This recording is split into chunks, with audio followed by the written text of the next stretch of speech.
Boa noite. Fala aí, chefe. Estamos aí hoje batendo um papo sobre cardápio. Cardápio, esse instrumento maravilhoso que nós tanto dependemos e que, feito da maneira certa, é um instrumento que ajuda muito. Muita gente não sabe como utilizar o cardápio e acaba embananando tudo, e ele, ao invés de se tornar uma ferramenta poderosa de venda, ele acaba sendo um instrumento de excluir clientes, né? Você já teve aquela sensação de que pegou em alguma coisa para ler e sentiu uma sensação ruim, né? Complicado, embananado, você não entende nada com nada. Então, o instrumento, o cardápio, ele é mais do que um instrumento de venda. Ele é um instrumento de interação entre o seu gasto do negócio, o seu restaurante e o seu cliente. O cardápio, ele bem trabalhado, ele pode ser um instrumento que ajuda tanto o pessoal da venda, né, tanto seus garçons, agiliza o atendimento, agiliza a produtividade, a cozinha, porque eu não me canso de dizer que um restaurante, especificamente do ponto de vista organizacional, ele é uma estrutura que é feita de vários pedaços, mas que eles têm que estar em harmonia. Para funcionar direito e dar o resultado correto para o cliente, funciona como uma engrenagem, como uma corrente de bicicleta, corrente, seja lá, aqueles elos, né?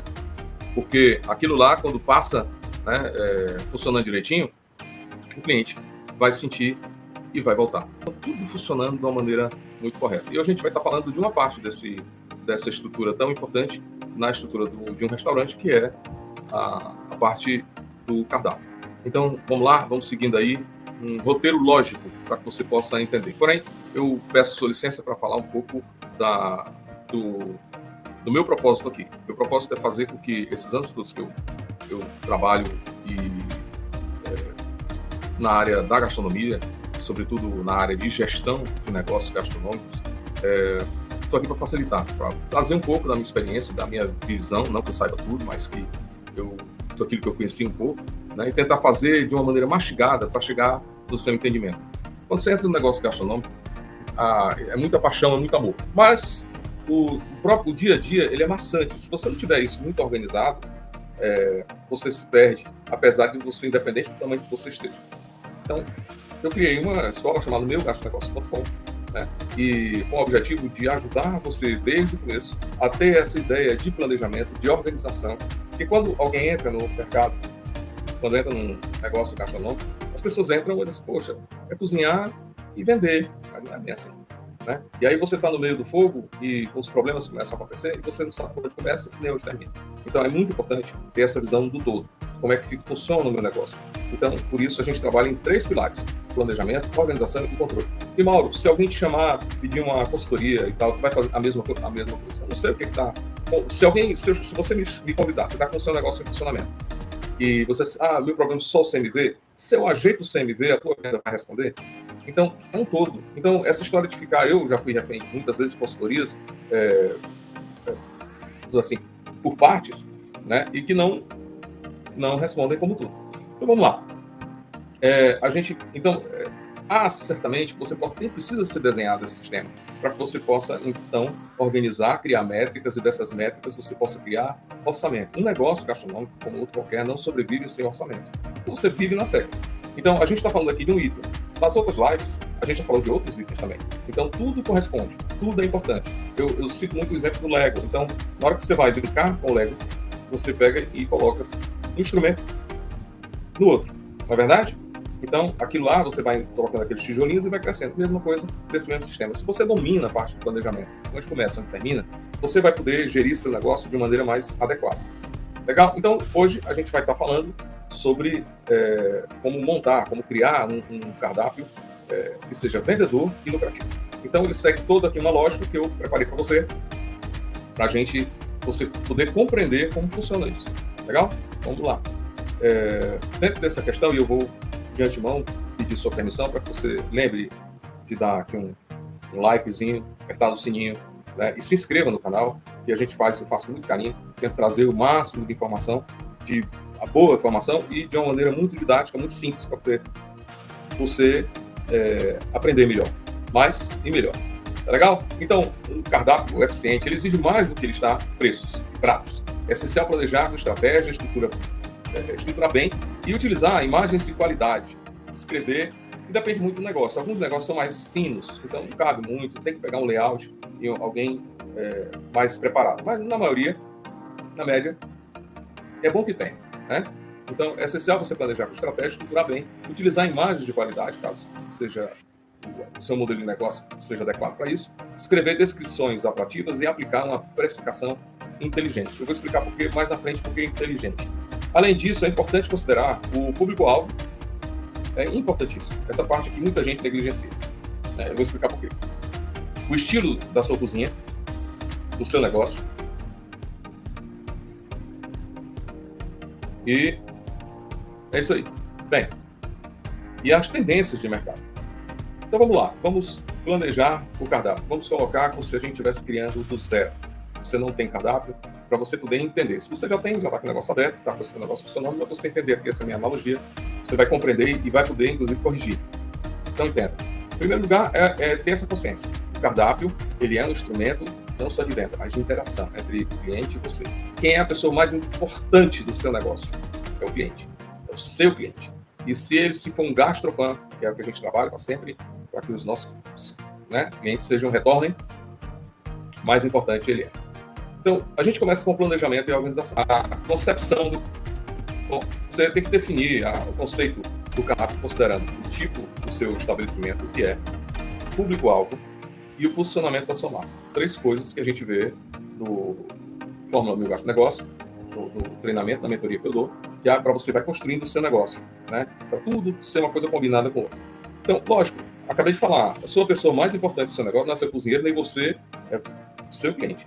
Então, para ele, esse negócio não existe. Então, que tipo de estabelecimento é você? Você é um restaurante à la carte? E desse restaurante à la carte, você tem né? O que é caseiro, você tem um bistrô, você tem uma hamburgueria, você tem uma pizzaria, você tem o quê? Então, baseado nessa informação, é importante, né? Então, você pontua. Vamos lá. Isso para você ir vendo o que a gente vai estar fazendo. Público-alvo. Se você tem um negócio em funcionamento, você já deve saber que você deve ter um cliente ideal ou ter formulado um cliente ideal, como a gente ensina na mentoria. Então, se você não tem, vale o público-alvo. Eu tenho um público-alvo, quem é? São pessoas de tanta idade e tal. Na aula passada, inclusive, eu falei o que é, né, o cliente, a diferença entre o público-alvo e o cliente ideal. Então, baseado nesse raciocínio, então a gente tem aí o posicionamento da marca. Sim, aí explicando aqui, público-alvo e o cliente ideal. O público-alvo é um público muito amplo. São pessoas de tantas idades, que tem isso, moram não sei aonde, que tem e tal. Então, é um questionário bem pequenininho, bem curtinho. Já o cliente ideal é uma imersão no perfil daquele cliente. Você vai entrar nas nossas emoções, onde a gente vai estar falando do que essa pessoa gosta, do que ela quer. Então, a gente direciona o nosso restaurante para agradar aquele público. Então, a gente tem que focar num público exato, para que a gente possa não ficar nadando feito abestado. É isso? E o posicionamento da marca é outra coisa importantíssima. E eu também já tenho uma aula específica sobre esse assunto. Na mentoria a gente explica. Então, como você se posiciona na mente do cliente. Como é que você quer ser apresentado a ele? Como é que o seu negócio ele funciona? Né? Então, não vamos entrar aqui nesse mérito para que você possa entender como é que funciona, mas a sua hamburgueria, pizzaria, sei lá o que for, precisa entender como é que você se posiciona e como é que você se diferencia. Ok, a gente precisa então organizar o cardápio. Feito isso, você já tem o público e tem todas aquelas informações. Agora a gente precisa entender como é que a gente vai estar baseado nesse público. A gente então precisa verificar a ficha técnica. Então, como você sabe, todo negócio, restaurante, tem uma ficha técnica na sequência. Então você tem o planejamento, agora você precisa ter suas fichas técnicas bem definidas, elaboradas, com os custos, né? Para que você possa... E eu costumo dizer, ficha técnica, cara, é a base de tudo. É o começo, é o final. Ficha técnica no negócio gastronômico é a base de tudo. Beleza? Vamos seguir em frente. Ficha técnica. Bem, então você vai elaborar as fichas técnicas para cada prato. Então, sabendo exatamente os ingredientes, as quantidades. E você tem aí um meio... aí você calcula quanto é que custa o seu prato. Bom, a aula não é sobre ficha técnica, né? Mas vamos estar falando aqui sobre por que isso precisa ser feito. Então a gente precisa os custos de cada item e o custo total. O tempo de preparo, como a gente sempre, como eu ensino a fazer, e o custo total da mercadoria, do CMV, que é o custo de mercadoria vendida desse item, desse produto, em relação ao custo, ao preço da concorrência. Aqui foi um passo antes da questão da ficha técnica. A gente precisa estabelecer, aqui atrás, o preço que o mercado está operando. Não adianta eu colocar margens maravilhosas se o mercado não está apto a pagar o que você quer. Então, não adianta você colocar uma pizza muito cara se você não tem estabelecido uma clientela que vai pagar o seu preço, vai pagar feliz, mesmo mais caro. Então, isso tem que ser feito uma análise bem adequada. Então, eu ensino que faça uma análise da concorrência. Se sua pizzaria vende aquelas pizzas normalmente, aqueles pratos de guerra, né, que já normalmente é o que sai mais, então você tem que analisar o mercado. Não adianta você vender, se você oferece a mesma coisa que a média, você tem que também colocar o mesmo preço para a média. Então, o preço médio, você definiu, então você já tem aí o preço médio da concorrência. Eu ensino, inclusive faço isso na minha mentoria, a gente olha, são no mínimo, 3 clientes diretos ou concorrências diretas que você tem, com 3 produtos parecidos com o seu, também concorrência direta. Aí você tira uma média, que é a média utilizada pela concorrência. Ok, digamos que você já tem esse valor. Então, a gente pegou a ficha técnica, agora nós vamos descobrir qual é o percentual de CMV para cada produto desse. E por que isso importa, Mauro? Porque o CMV é o cálculo que a gente calcula, né, de mercadoria vendida, e a gente precisa entender se, dentro das minhas fichas técnicas, quais são os pratos que eu tenho mais rentabilidade para a gente poder trabalhar. Quais são os pratos que a gente consegue ter maior margem. Não é lucro, porque a história de lucro, a gente tem lucro bruto, talvez, mas o lucro, eu ensino também, a gente calcula, é o resultado de uma operação. Não é simplesmente jogar uma margem em cima de um prato. Você não vai ter especificamente, que você achar que é lucro, você tem uma margem para você poder trabalhar com o que a gente fala aqui. Então, para a gente encontrar aqui o CMV do produto, né, custo da mercadoria vendido, a gente vai, então, determinar, depois de identificar todos os ingredientes, a gente então tem custo de cada ingrediente. E a gente, então, calcula o custo total do prato. Depois a gente calcula o CMV, que é a porcentagem em fórmula, em percentual, para você poder analisar e memorizar que essas fichas técnicas XYZ têm um percentual bom de CMV. Então, para calcular é simples demais, a gente o CMV em percentuais é igual ao custo do prato dividido pelo preço de venda, vezes 100. Então, digamos aqui que você tenha sua receita é R$4 e o preço de venda é 10. Então, você vai fazer uma divisão, R$4 que é o preço do custo de mercadoria dividido por 10, vezes 100 vai dar 40%. Normalmente, o índice aceito é em torno de 25 a 32, 25 são poucos negócios que dão, mas vamos lá, de 28 a 32%. Se você saiu dessa média, você precisa rever tanto o seu preço de venda ou o seu custo de produto, custo da sua ficha técnica. Beleza? Vamos para frente? Então, dicas importantes. Use uma ficha técnica sempre. Tem gente que bota um negócio e não faz a ficha técnica e nem obedece a produção com a ficha técnica. Não sabe que está perdendo. Aliás, você não sabe o prejuízo que está tendo. Então, aplique o fator de correção, se é possível. Aí o ensino também, não é aqui que a gente vai estar falando. O fator de correção, sempre eu digo para a gente estar trabalhando sempre nas questões fichas para granel e molhos separadamente, para poder a gente descobrir o percentual ou a porção para cada prato, né? Então, vamos lá. E aqui a gente tem a engenharia de cardápio. A engenharia de cardápio é uma metodologia bem legal, interessante, que cruza os dados de venda com a lucratividade do prato. Esse cálculo que a gente fez aqui vai te servir para você avaliar em que categoria essa ficha técnica tem. E ela serve para que você possa ir acompanhando, né, a ficha técnica, como você movimenta ela no seu cardápio. Então, a gente tem essa informação, né, para a gente poder entender se decide manter, descartar ou excluir determinados pratos do nosso cardápio. Eu, normalmente, principalmente para quem está começando, começa muito prato, cara. Não precisa. Tem gente que outro dia tem uma reportagem, uma pizzaria em Brasília. Cara, tem mais de 40 anos com uma única pizza. O restaurante do Olivier, ele só tem um único prato. Então, essa história de pratos demais, principalmente para quem está começando, querendo achar que vai agradar todo mundo, eu acho isso porque não fez a minha mentoria, desculpe, não trabalhou em cima do público-alvo e, né, da clientela, do cliente ideal. Para fazer dessa maneira, tá muito errado, né? Ele não sabe quem é. Então, ele abre a casa esperando que caia todo mundo. Aí, de repente, ele atende mexicano, nordestino, sulista, vegano, cara, fica uma loucura e você não vai conseguir agradar todo mundo. Você vai manter que ter uma estrutura de custo pesada para esperar que alguém chegue no teu cardápio para consumir. Isso aí não faz o menor sentido. Então vamos lá, classificação dos pratos. A gente tem estrelas que vendem muito e tem boa margem de lucro. A gente tem os cavalos de batalha que vendem bastante, mas tem margem baixa. Quebra-galho, vendem pouco, mas margem alta. Abacaxis que vendem pouco e dão pouco lucro e devem ser eliminados. Isso é apenas para você te ajudar, como se fosse uma tarja nas fichas técnicas que você tem, baseado naquele cálculo que eu te ensinei. E aí você tem, então, dá para você administrar o seu cardápio da melhor maneira possível, você fazendo as suas, né, e acompanhando, certamente. O que você deve fazer sempre é destacar as estrelas, né? Lógico, é o que te interessa. Então, mas a gente sabe que nem sempre é difícil, não dá para fazer assim. Então a gente tem que fazer uma mesclagem, mas você tem que valorizar o que te dá lucro. Mas às vezes o que sai é o cavalo de batalha. Normalmente é o preço baixo, né, dependendo do tipo de casa.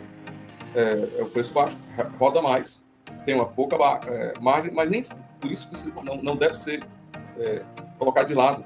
Ele é super importante para poder cobrir a despesa do seu negócio. E às vezes o estrela tem uma margem altíssima, mas não gira. Então ele não tem muito poder para poder cobrir os custos fixos da sua casa, né? Então, para você poder compreender que às vezes o cavalo de batalha é muito mais importante, né? A gente quer o estrela e tal, mas aí para isso a sugestão é que você trabalhe isso diretamente, né, com alguns estímulos. Então, revisar os cavalos de batalha sempre, porque o cavalo de batalha ele não pode ter uma margem, a margem dele é curta, então ele gira muito. Então você tem que manter para você não ter prejuízo. Testar melhorias no quebra-galho, porque às vezes um quebra-galho com um toque de mestre, com uma apresentação diferente, faz toda a diferença, pode se tornar cavalo de batalha. A organização. Sempre o seu cardápio deve estar dividido em categorias. Cara, não tem coisa pior no mundo. Você pega um cardápio, letra miúda, um design horrível, escuro ou claro. Você tem que entender o seguinte: a sua clientela é muito jovem, beleza. Então até cardápio digital e outras coisas. A sua clientela, quem é seu? De novo aquela história, né? Quem é o seu cliente? Né? Qual é o perfil dele? Então, mas de uma maneira geral, ninguém gosta de algo complicado de se ver. Então a gente tem que estar separado por categoria e também que tenha, como eu vou falar aqui na frente, tenha um design atraente, mas que também tenha suas descrições. Isso facilita tanto para o cliente como para o garçom, né? Que muitas vezes fica lá no pé esperando que o cliente escolha. Aí ele vai perguntar tudo para o cliente. Eu sei que até às vezes o cliente, o garçom do pé, ele com a descrição do cardápio ainda vai perguntar. Beleza, mas boa parte da informação já está lá, né? Então tem que entender essa situação. Então, organiza por setores, né? Frutos do mar, carnes vermelhas, né? O xodó da casa, sugestão do chefe, né? Sei lá como for, mas por categorias, beleza? Imagens de qualidade, fotos. Se você tiver que usar fotos no seu cardápio, a minha sugestão é que você utilize fotos realistas e que eu já tive um problema há muito tempo atrás. O cliente chegou e tinha uma foto no cardápio e ele reclamou que o prato não chegou conforme a foto. Isso é horrível. Então, é uma situação que você vai ter que chegar, essas coisas. Às vezes aparece aquele cliente que pega no pé e tal. Sem dúvida alguma, mandei retirar o prato, veio um outro prato, eu não discuto com o cliente. Se o cara quer arrumar uma encrenca, vai morrer sozinho, porque eu prefiro perder um prato do que perder um cliente. Então, foi lá, voltou, não, desculpe e tal, não sei o quê. Às vezes é uma bobagem, o cara viu, então muito cuidado. A sua foto, se você tiver que botar foto, tem que treinar o seu pessoal, para quando chegar na mesa, chegue exatamente igual ao que foi a foto que está colocada lá. Ou então não bota. Legal? Descrição detalhadíssima, essa parte é importante. Inclusive, essa parte de descrição, eu sempre fui fã, inclusive, posso dizer que eu trabalhei muito em cima dessa questão da descrição, por ser algo bom, né? Muita gente não observava muito essa questão, e para o tipo de negócio que eu tinha, não era necessário, vamos dizer assim, né? Então, eu colocava e fazia o possível, inclusive. Hoje eu vejo muito em alguns lugares, algumas descrições que eu quebrei, não estou dizendo que eu inventei tudo, mas são experiências de vida, né? Eu quebrava muita cabeça nessa parte da descrição para fazer com que a própria descrição vendesse o prato. Então, tinha lá, prato, por exemplo, eu tinha um prato, peixe à milanesa e tal, não sei o que, e era peixe à milanesa, né, comum. Aí eu disse, não, cara, vamos mudar esse negócio, vou botar filé de peixe crocante, não sei o que, tal. Filé de peixe, entendeu? Então, criar uma narrativa envolvente, cause a dúvida, que traga a quem está lendo, ao seu cliente, principalmente quem está chegando a primeira vez, tenha vontade de experimentar. Então, essa parte da descrição é um capítulo à parte. Se vocês acharem legal, que é um assunto legal, volta aqui para falar só sobre a descrição detalhada. É um vendedor silencioso, se você souber trabalhar com ele. Então, aqui você ressalta ingredientes, sabor, experiência que o prato deve proporcionar. Uma descrição. Não é uma página de venda, mas uma descrição que caso, como eu dei, por exemplo. Destaque o posicionamento. Coloque os pratos mais lucrativos e populares na área de maior visibilidade. Por quê? Pelo óbvio, né? Embora não saia, geralmente, os estrelas são pratos um pouco mais caros, né? Mas eles estão lá de destaque. Né? E o seu garçom, inclusive, uma sugestão, é que bonifique. Quando eu tinha um prato que era muito rentável e que precisava que o garçom aumentasse a venda e tal, eu ia lá, dava uma gratificação para o cara, para quem vender mais. Primeiro, segundo, terceiro lugar. Né? Então, o cara se estimulava nessa questão. Então, além disso, da visibilidade, use cores, fontes maiores para destacar um determinado prato que você queira promover, para chamar realmente a atenção, mas desde que não fuja ao layout do cardápio todo. Precificação de estratégias. Vamos lá. Destaque e posicionamento, como a gente já falou, destacar os pratos mais lucrativos e populares, considerar adicionais opcionais aos pratos, porque isso aumenta o ticket médio. Como assim, Mauro?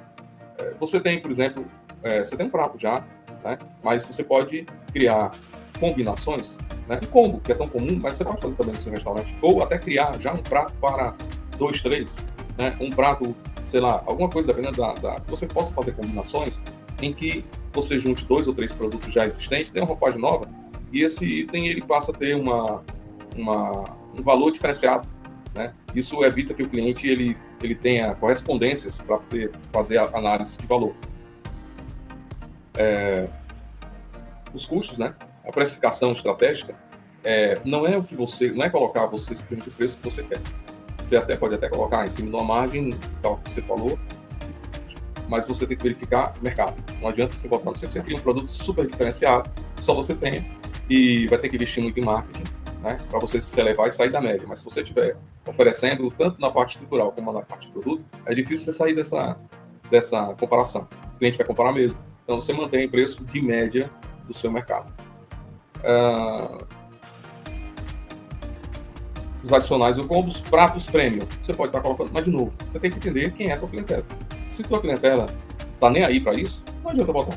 Se ele dá mais valor à questão, você é mais um ambiente familiar, vai família, vai de repente pratos maiores para ser compartilhado, pratos menores, isso você tem que analisar, né? Então, pratos econômicos, se você de repente é um bar, mas está querendo abrir, vai querer transformar num gastrobar e quer que de manhã você sirva almoço, se você tiver cliente para isso, então aí você oferece lá um prato executivo. Mas tudo isso tem que ser analisado, né? Não pode ser da sua cabeça, tem que ser pesquisado. Outras dicas importantes é você se adaptar ao público, como eu acabei de falar, mantenha-se atualizado, as suas fichas técnicas, que é a base de tudo, elas devem ser frequentemente revisitadas, analisadas, principalmente os cavalos de batalha. Analisado para você não perder sua margem. E lembrar sempre aquele cálculozinho do CMV, que eu falei, e os percentuais que você vai achar.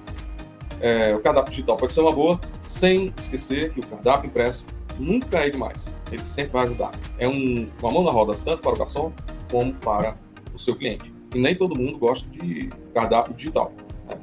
E depende muito da idade. Eu não gosto, curto muito não. Mas é uma questão pessoal. Então tem clientes e clientes, então isso é muito relativo. Então, conclusão é que seguindo essa orientação, você criará um cardápio que você encanta visualmente, você facilita a escolha do cliente, destaca os melhores pratos e aumenta a venda dos seus produtos. Então, eu destaco a descrição de cardápio. Eu sempre achei isso, continuo a dizer. Se conselho, eu estou aqui para isso, né? Como mentor, dizer para você que a descrição bem feita, demore na descrição, crie uma descrição bacana demais, né? Que ajude o garçom, né? E você vai conseguir vender o seu prato de uma maneira legal, tá? Então, sua bebida também. Então é isso aí, pessoal. Eu espero que nosso papo tenha sido legal e a gente volta a se ver na próxima quarta-feira com outro super tema.